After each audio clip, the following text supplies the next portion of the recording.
kia wisno wagi warum be o le rei ke pasiva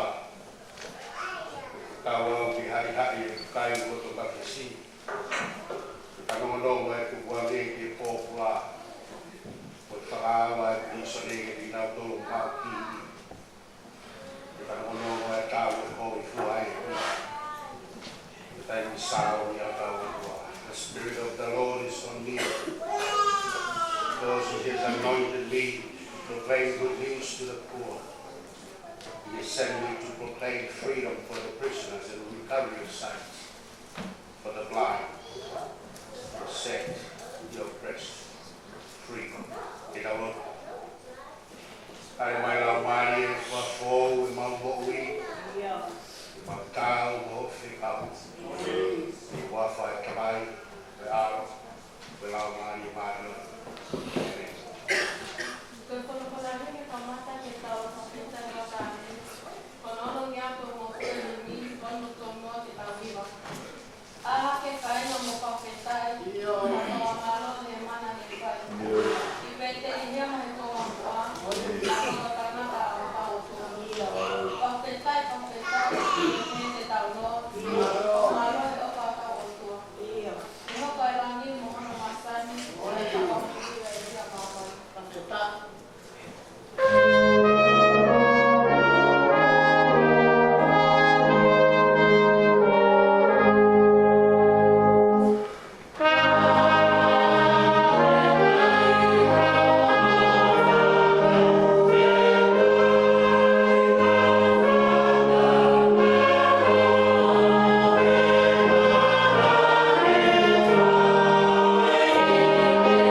tua mai ni ofa fiona.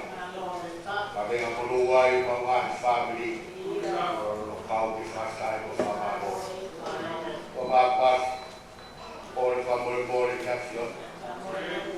O ye to no o pa to mui e la masi e cresci mo mesi a fiona. O fa to mui e la masi a koloa. Ai koloa o mui tanga. O koe o oi kako o maula mai. O mau whato maramoni e komi o mau whai. Ko le whamuri mori. O moana gesi na wharu ui o mau wai. Mana o mai o whinangaro o me mui ei. E taki atu mau whanonga ia ala o mani. Pai ai o mau whakoloa. O pirikini o mau whai tai mori nani. O doa mapaf.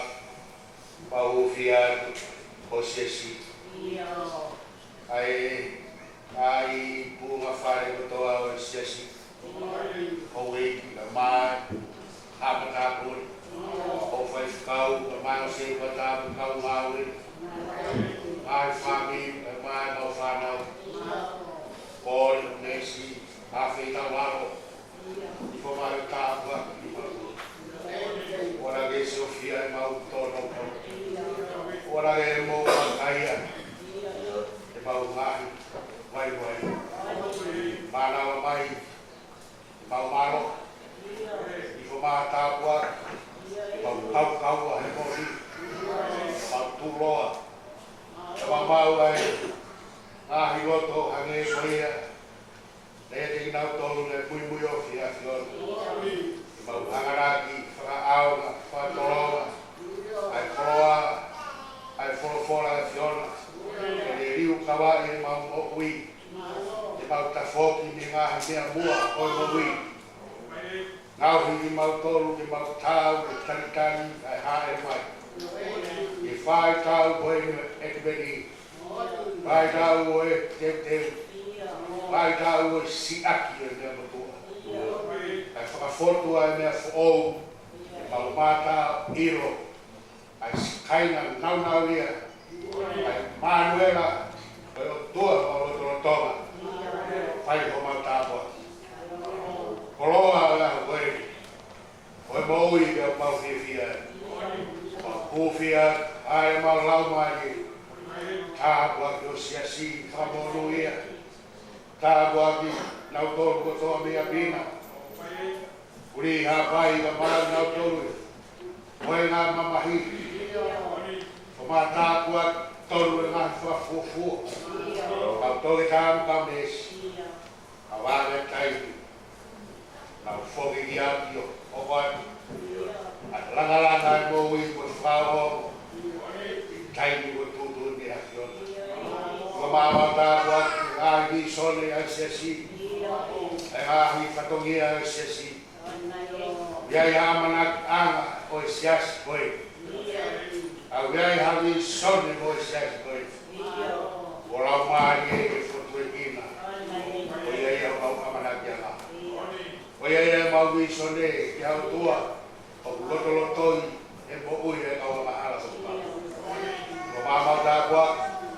I lau o tu ia koe ni mamono koroa folo. Saka meni ki mono wau, sumala mari e tau kau, i merino. Fuia ki mautoro e merino kuloa. Tāpua ki mautoro whamonu ia. O pau whakia te maupoi. Te ngāwe aki, au tāu o whinaro. Tāla e te o rāku aki. O upe mafmaki. O upe whawhitaia. Mau whai me o mau mafa tāu o mautoro. Mai kuno apasia e o tua tauhamawai. Ore ngai nei ua whāo Sisu Christ, a moia te ua whāo. Amen.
ua ke sonia lau ma na tonu no ahoni.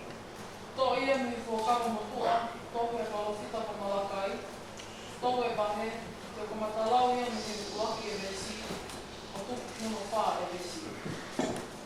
Malakai pahe o uaki, vesu no i ki wha. Ai o pehe hon whakalea. Whakai, o tuku atu i tana tukau, e ne teo ai hala i o ku au. Mai koe e ki, o mo kuki ki ai, e ne hao kakapoki whāpe ki whamatia whale.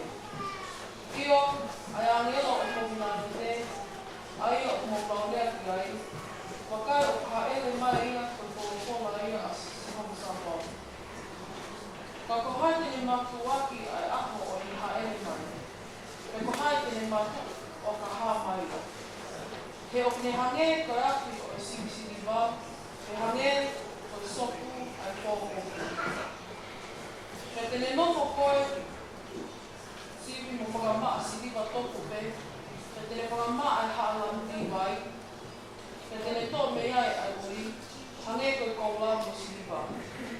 Me tene toki hoko koe kaula mo whelaulau ki a Sihova i maa oi oni, pe e toki ifo ki a Sihova i whelaulau a Siuta mo Jerusalema, hange koe ni watu taini, io hange koe ngātutau o ono ako, e meni.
Luke, pahe tolu, desu lagi buka. Keono. Ayah pengen menolak. Tokua ihono mofun mani mata upai pule atabio posisa. Pero tonga esovana aponito palato isintea. Fetu iahe lota italen. Mohono te hina ko Filipe. I ai Julia, me fetu ukotela con naitisi. Fetu ia Lisa nuniasi. I apilie. Fetaula etilang i anasi kaya pas. Puonga ia na eho kwai ai koikola ai tua. Ia songe kokoha o sakalaya ito ako. Pe alu ia kia te itu kotoa o siokani. O ne malanga aki ai pakutaiso pakatomala i pakamole-mole ang hawa. O hane ko ia kotohi puka o ngahilea ai siya ko palopita.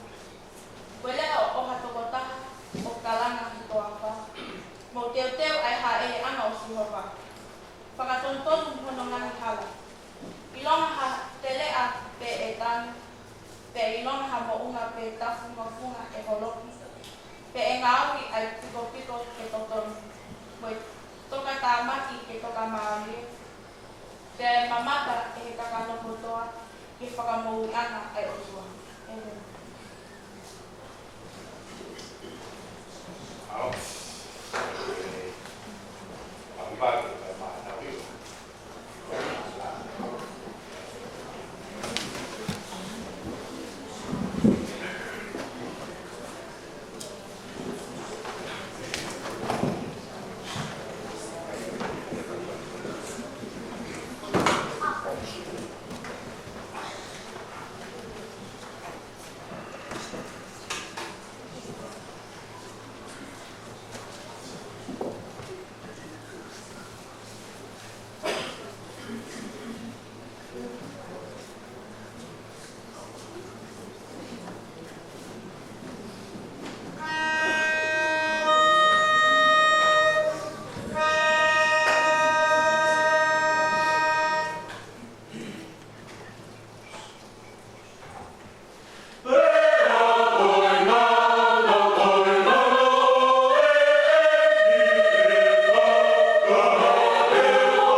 la faia la faia ta fo ko ta wo ko te para ke ko tu ta wo ta puni na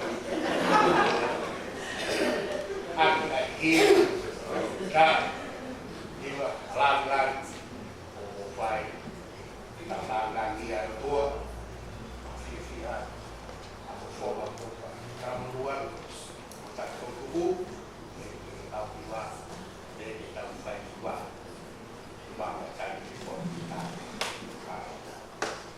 Tau ni roa. Tau ni whāngai oi. Tā te whakatoa te mai kono nongo. Mua kono nongo. Mu whiwhia. Tau o ka mai se ta tāma te si. Tai tai li koe hon. I mua roa mai e kurisia. Ui koe katunia o tania a koe. Mau rau tāpua ki mua mua. Ui no mau whakaroa reu te ai te hakatai. Nā teo i te tangata me mui whine o mua e mui. Ui koe aho e o te. Koe e mau tai lei koe me mui whiwhia. Mau tala munua. Ki tau e a koe ni o kukuwhui o la mai e. Mai ngaki komia o teu ki kaha. Tāpua ki mai koe o la mai. Tamata rongo me tamata dunia ki hau ko pure ro pai roto ko ana tubai me tamala na ko ta peniste tai para de ko i wa e pata yu pai ko choti tai tu ona ki pai ta pata ko ma te dan ta ta ta pai de su ona ki ba ko kiwa le mo ya ko i fa na Sapa kau sapa de kono toru ki se ma. Iga i whaia tau o heng, kau maranga matata pe, a whainga ngā ue no taiui, kau whanau, ngai tau o, kau whaia ki tois tamaki, ke ni mesi, kau mata e tari no kuru pongpongi. Kau mai kono nongo ko ramo maki he, ako hiwa e whanau, i usu tuka e roto e ahoni. Ko ramo koe e kai tangatani a whaki ko asu, ko mai ko tō mui mai e mahinga, so ko koe ne tau maranga. Tau ki koreba ki lau whare, mai mo o mai e ngani du koe na mo te te u. Tau whanongo ki ai, ki a hoi. Koe, tau whakomia koe e kai tangata ki anu kai tari tau whanau, ki e sāpa te kahau, ko kaongo mai se kei kari ki a kutu taki angi, ui ko tau lukuluku mea kuon, ka tari tau whanau, ui ko tari na ui, na roro, na osmaku, na tāma, si, ui ko le to kōri ki tau tui tēwe tari, le te tēu. Ko mālo atu i mai kāsi au, ko ko ngātu e o mō kure lau kohi, e a lāwa pēne na ki te ngā, e ko whatoka ngai, ko kukai atu nō. Na pano ko da to dia pilot ko lawa ki nga le o ia ko maro la ia au be ko to ta ki ko mai o ia ko mi smasi ta pa nau ta ma o e siri yo no a ku ma fa ya ku ko fi mari na ro to ko ko fi mari na ro to ko ma be ya ke fa ro ko ko le lu ku ma ku da to ko no ko ra ki ya ro ma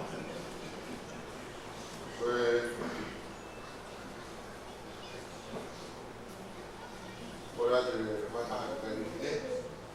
Pai e sa pa te mo wa. Tu ka maranga. Ka ka te pata. Ka ya mo fi la ka. Ka ni ro pe mo mo te. Ki le ma ke be dia. Por isto ma por mai. Se kum. Ka wa ko ku ku mo ngai ko. Ki pe tau tu e hoi, mo mea ki koro, mo kota anoa, mo te wea mo whira ora mo tau ko. Rao si kau whanau nongo ko e kuna ke, ua mā tau iwa, ane koe nai waki kau ngā ke sia le uhu, e o ku tānaka ki se i, ki maua mo e ki kuata, te riri koe nai lau koro se i.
mai a fiona, pai o mau tau ni. Kukuria I roto tonga, yo ao, kuhi, to poni, yo ngawe. A moe ui ko whai mai na ngāo. Awa te lau maari tāpua ki mai ngā teo. Whai ano tupani, whaora, to poni, ai ngawe se si. Tāpua ki whakai. Ngawe whakono atu. E ki nā tōru whai ano tupani ko pau ngawe. Tāpua ki wharai ko tā mai wei hapai mai. Ai whai. Rui e kāu whunga ko whakini. Si pai si wā ko whakau.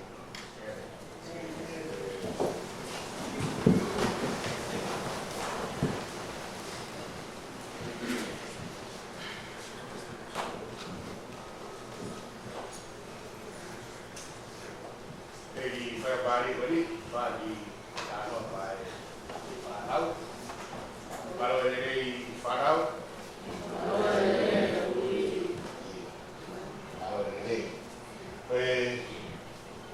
O komini, o te whai tā noa koe. Tau I tā noa, o wha te whitoia, pēr nei he whikauaki, o re soni o te kuosi, pēr o re soni o te konga, I se te se taha te ua o asi tā noa. I re soni koe o te kuosi, na tā noa ai, o whikauaki, haere manatui e tā noa na tā noa e Osperi last week. Any of you remember what was the gospel last week? What was all about? There was something strange. There were signs. That I was like signs. I thought, oh, the la'a and the deal with the IM of Wiki talked about the stars and the changes. But I know I might Bible shield here. Whiti, fua, tā noa o mu tā mai tā teu tau ni wale haere masi isu. Penahi signs when I fly wrong up o ia, changes in the moon, the sun, the sky. Tā mai rewa, the son of man, te posisu, is coming back again. Tānoa mai rauni, te tānoa me te tatau. Te teu ai haere a ngā, te wihe kuofi, ai aho e ki. Te teu, tā mai te teu e haere a ngā. Yourself prepared, for the day of the Lord is soon. Will be here soon. Tai. Pagi tānoa reu te, for those of you o au ki tō mā. Mo sio I he whai toka koe tō mā, cemetery. O mo the loved one, the family, nau langa na koe whangi whai, e ngau teki a, the deceased. Te o au ki ai te sio, I he nia, tau o koe ki Stepar Rock, tau sio, lot of memorial stones. O toga, you hardly see stones, you see houses. The cemetery where he let two years behind Koro, then we're at Yako.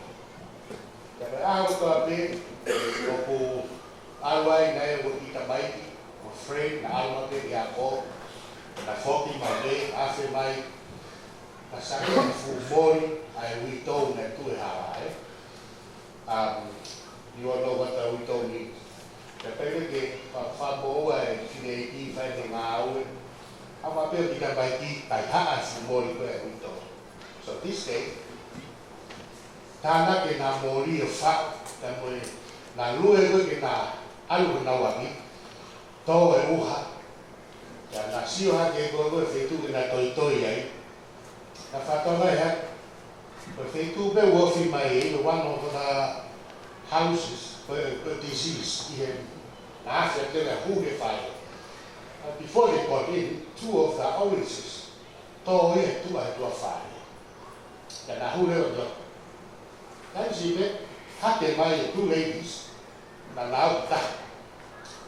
Na hake mai mo nāu ai, Nga nawa e na nere mai ko na take ki vete ni ki fare ka tau ni na toi toi. Ma fa ba ko na pa lo pa ni e o e lo. Ana no fa na ke nai tua. Tua fare toi toi. So those two outside, ke ngai no nawa e ala tu inside. E re ba o e lo to. So let's count how many we have. Can allow it. Let's share. One for you, one for me. One for you, tahaya au, tahaya au. Kamu wate o finegi tira. Ki kau ki ko flau o fai no to patale. Hey, oi hai. Tange legita. Mahal ko sisu mo sekali na wahe kau bati. Ya, so one for you, one for me. Tahaya au, tahaya au. Ya los, dale do tahaya.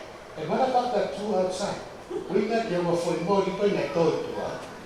Ta ko fesio faki to e mo fide e ki. Ta te hele e kamata. I'll take the brown one. But the But that's the story. The story, moral of the story, there will be a day. I gave time no one fire gospel. There will be changes. There will be heavy rain. There will be storm. The sun will change. The sky, the stars, the moon. That the might there. Take yourself ready. The sun of man is coming. They're going to have worse issue. Ang parang ilah din ang Evangelyo. Nakamay, bahay-bahay ba? One for you, one for me. Tahaya. So, our action. Which part will you be? Pagtafato ya sisu, pekoseta. O teman, pekohe. So in this life, yung bawi ko yung tawiyay, o pagyahan niya ito is sili ng ito. At yan, kung pape, you like a call there, but pape kita choose, pape feel kita doon, kita wala yan, kita wala mata. Kaya, maring ako dito, mawi ma yun, tao hindi mo to, basta tao, tapwat, siumat tayo, hiwa maari mo fai fanau e ka fanau I yale au ta mo tua na ka pina I moto e fonova ta e taulo ka kwa mai lau mari I mauto ka fanau ngau e mau pamatan e teu mai fatongia I hiwa ta liu ta kwa mai ngau e kohi lava sila to kasapat If I see my farmer, I might have find out of the Safa. If a man or tapwat, if I'm Louis at Maton, without the farmer, I'll fire the Margarita. This is surprised that I'm not firing.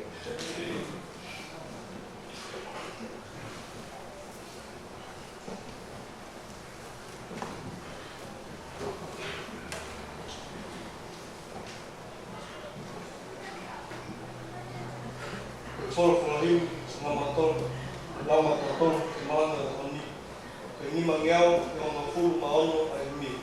Nima Hibaono, Tati Moga. Zisu, Peta Torwe, Sokau Pikin, Mau Captain Nicoy, Kumia Fonole, Afe Maya, Mofumao, Awope.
sisu ko mau whakaau ke tō whai ho mau e.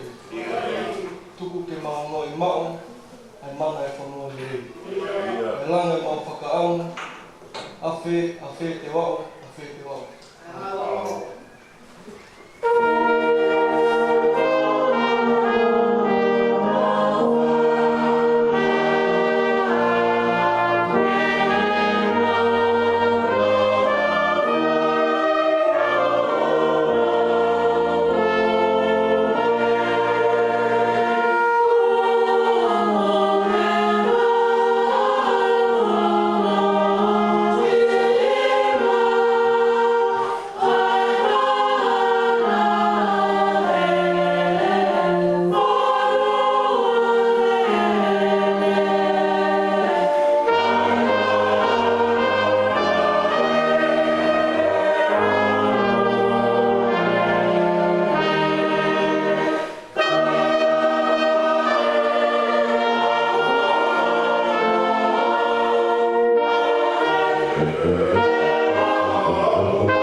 Don't just change, transform. O wanagata hono ririu, at faf o the new kawai. Don't just change, transform. Ari goio ha tohe profita o mga kahi kumus. Osperi Toisione, Eluke Famatala, I Kautala Malakai, the Musion, John the Baptist proclaimed a call to repentance and the preparation of the way for Jesus, highlighting that every valley shall be filled, every mountain and hill made low, and the brook shall be made straight. The imagery suggests that transformation involves addressing the deeper issues of our lives, removing obstacles and making room for God's presence. Transformation, as opposed to mere change, requires intentionality and a willingness to undergo a significant shift in our values, in our priorities and actions. It invites us to reflect on what it means to prepare our hearts for Christ truly. It involves altering our behavior and embracing complete renewal of our minds and spirit. As we engage this theme in our church, we are reminded that true transformation is a journey of faith that aligns us more closely with the teaching of Christ. It challenges us to move beyond surface level adjustments and to seek a deep, authentic relationship with God that compels us to live out our faith in transformative ways within our community. In essence, a call to don't just change, transform, encourage us to seek a holistic renewal that not only impacts our individual lives, but also has the power to effect change in the world around us. E hoko haka malakai e kuonga toi langa fōu e whanua. Kau tangata langa whanua mo loto. Pea toi rea o he uhinga e whama o koe whanua taki te sō.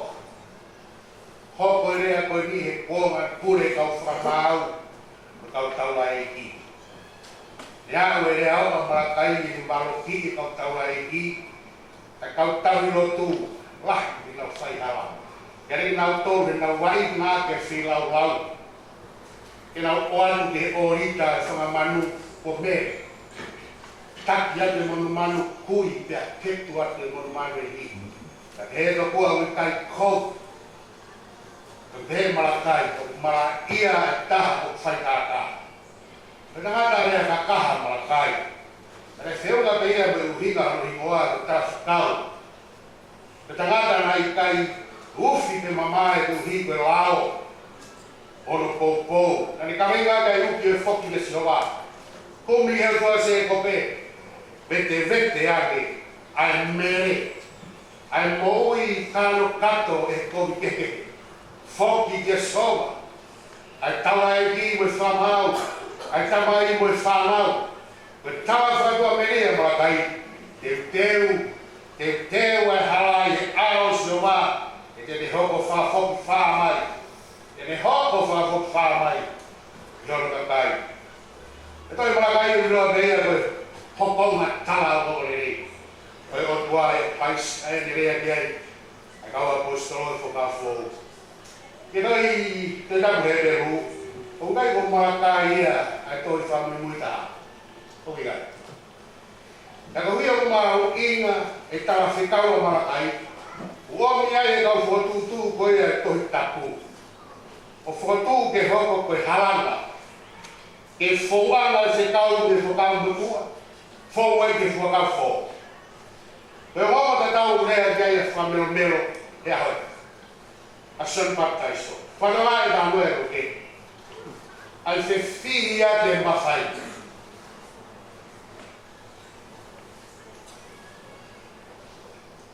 Patalai e te whihi ake mawhai. Pure a tai piri o koe sisa. Ko wana a ponto pai lato i sitea. Kai tuia e rota i kāle. Pea tui hono te hita ko Filipe i ai puria. te atu ia ni sanias ka bidini lo to mai o kai mo mafai ka tau lai ka ano lai vai kai mi manganga forwa e go fetu gua ke ngai mafai ya kanon ya fagau tu fai gara fagau tu fai komi mama o me finangaro o gua hoko haka sole baptaiso ke hoko atu whanau le whai e palofita no malakai wano toi whao mai a leo na e lea ake palofita whanau e ngai mawhai pure o kia e kautaki e nau whamau ia sisu hoko maranga sole baptaiso taimi de kāroanga iai a siuperi ke whanua tāroa kia hiwa e raki hiwa kia tau whanau koe kakato ia tau whasapate e whiki e nofo ai siu tau whai whika e tau whasapate e taha o ka tau ia me tau whiki ai e me tau whasapate e whitu whiki e runga whiki e tau me tau whahi e tau ura ni manoa rewa kātoa ngā ia pe au i sipe kātoa o ia ne tutu ni la i loa hako loa ataha na ke māku lau tani i ke whafok i lewa koloa o tāu ana o ia ne tau ke mo ua ke ni koe tāma ke i mo ua he lau taha o wana ke koe koe tau ke me whatawa taina koe tae mea ni le whanau whai si tau i tau o tamai mate o una roto ki ai he whakafok ia ki ai ai nau koloa ai koloa me whaau whamaro hia mu e mawhai whapolitai koe whatokanga sione koe tae ni pēia tau i whasiuperi e mou i ai kai koe vete ale me ngai hai te teho e mou i kai a te rea te atanu hako unga te haloki koe whakau kau e whamaka e whamau kōko e whanua whoki e o tua ka koe whikau te ia na e rea kia e palofita koe sea e tanu hahara tanu e hae rea tu sia siu kau whanonga e ni e whaitau e koe ni e koe e meni koe tai me whai rei koe teo teo e roto ke tai e hoko mai e kua o ka kanu e klais e whaitau e Christmas e vai tai mio e whakanga o ianga mua kai teo teo ke tai ai hoko mai e kua koe whe ui me lawarai e tui o tau mau o whakahoko le rei a teo teo o tau whai e tau lawarai e lau e taimi koe ni koe taimi e mou i whasuperi ke i roga ha mo ua atu ki a koe tāmate ke i roga ha mo ua atau ki kei puke puke alu whakafok ani koloa ka e lau kai whakatawa taina koe vai taimi e ni whakatawa taina e lau nai e ni koe mou i whasuperi te tau lau nai sia si o tau mou i e kuonga au whetui aki ai whotundu ngāwe e sia si loto e takai ngā roi o tua. Uta whāpe e wana hoko ha whaingataa, rangi e whaingataa te hau kisi le ki. Ke pōpou e whainala te whainga ki ma whai pe tāpala sia e vai vai. Kai te kina e masua. Te kina e utou e tamai mai. Sia si mea ki he te whatawa taina koe kuape mo kika. Koe vete ai ai nai hai holoki e pōnga. Te tame ngai te rea. Koe mea me moia a kua mo kika. Oa nā tau se moe kina. He whatau tonu, he hala moe tonu. Ka tau whawa rewa ke te teu e haerea ngai kua. I he tātau ngā koe siasi. O kui kai hama whai e taha. Ke ki hau o whapopula e taha. E siasi. I he loto whare o siasi to ke tātau ngai rotu. Pega kai o moi whasipe. Pea pe tau taha ai ki tau whawhitai. ia siuperi mo whakatawataina nei whai atua. Koe tau uru whakataha mai ki tau kau ngā ongo whakatawataina o tau whai. Tia ke hoko atu, ai tau to'o e kiro whakatawataina o whakatawataina ki a kai o tau tau ni. Na i kai whakanofo hataha. Ke ne to'o mai ki, ke ne roka ha mo ui hataha, ne o whare si asi. Ke ne ongoi pōpura. Ke ne ongoi o kuria kina.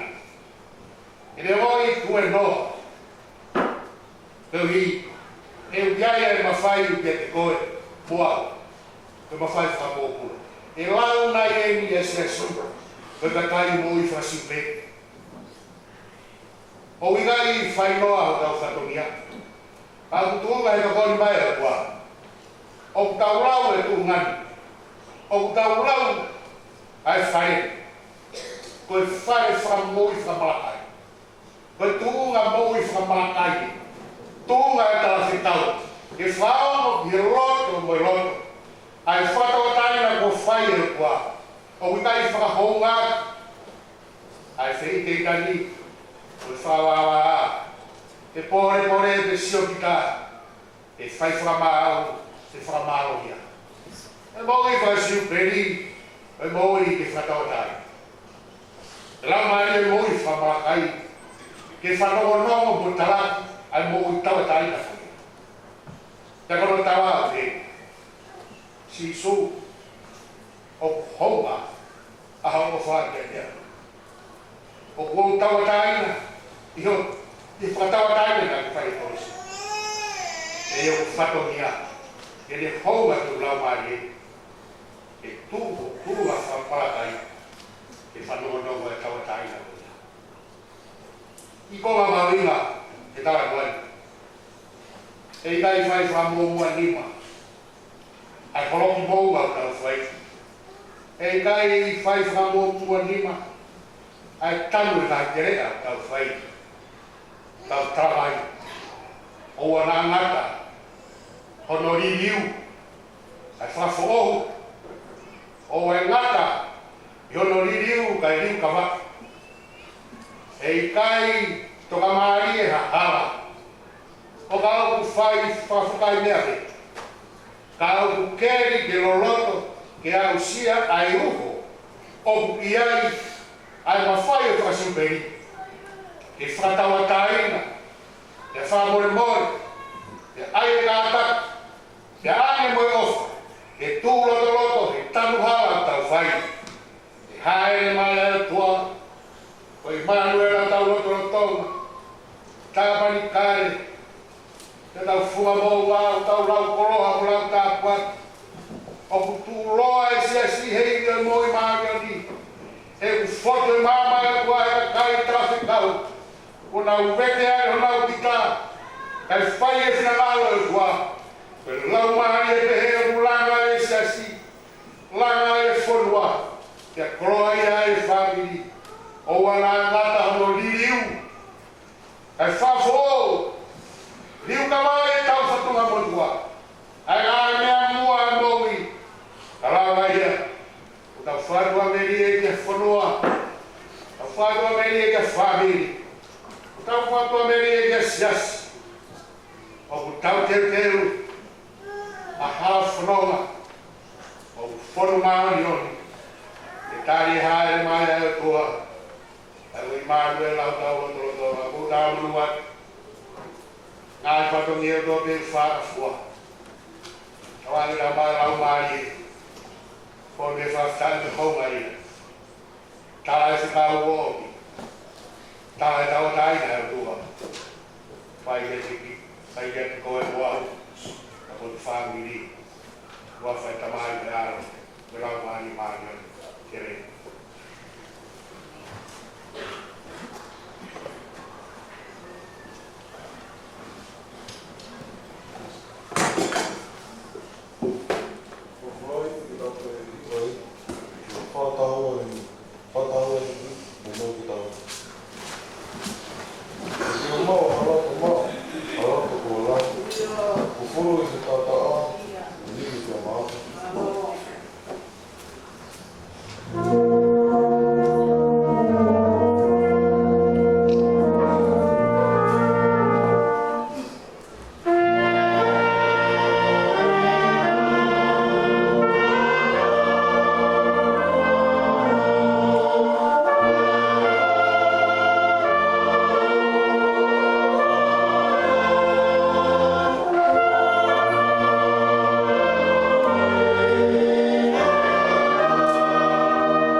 ni pesi lima tau katoa ke whakapapau ai tau tui.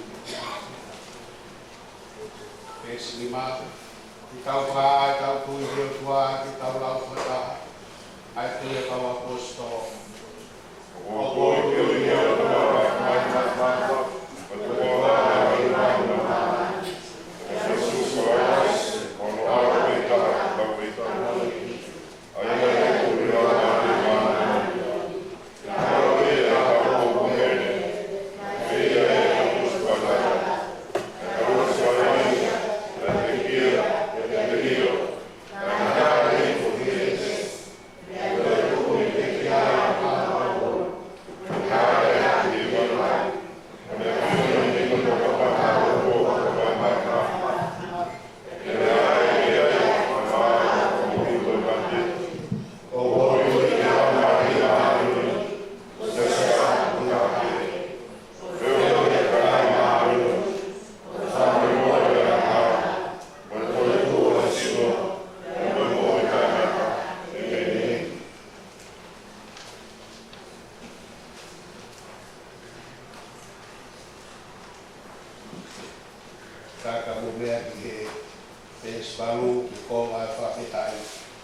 I am the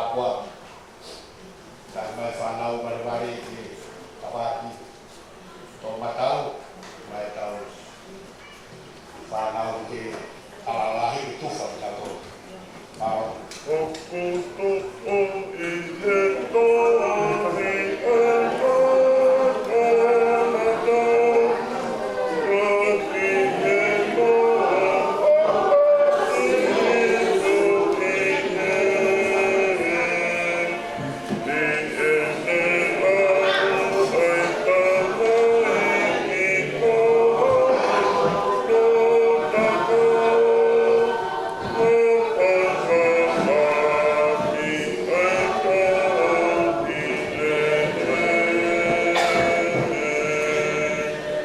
Thank you.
Vai na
tua, vai na nossa, tá com ele.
Tāroto mō. E aho whakoa. Kai ai e mea na to tonu ke whai.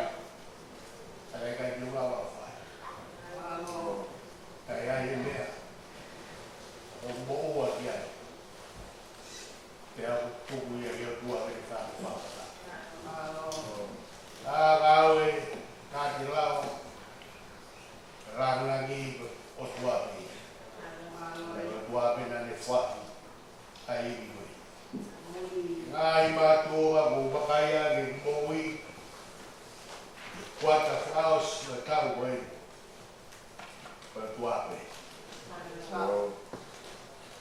Ke he vere whonga. Ke he vere aene no tala noa. Ma ke he rano te kau. O tāro tō ea. Ale kai au au kau mai. E te marawa. O bea e tāro tō mōi. O whai, tūpā, ka mo ilo pau. I tau e tua, whai māku hau whāngu. Whaosi osi e tāro koe. O whāngu te i mōtou singahi. O whonga kotoa. Api i mōga hea mani. Ole ma lau maari e tua tau potu. Tāpua ki e pēn tau tō. Te kirikini tau whai me tai. Ki nāri. Te mo bea ki tau hiwa tuku. Whāngi au. Ono o fūru e kōwhai. Tau ki whamaro i e te mai au. Lau maari. Au e kai o rangi mā. Au o rangi.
Pau e te tau tolu kotoa pewa nā hiu.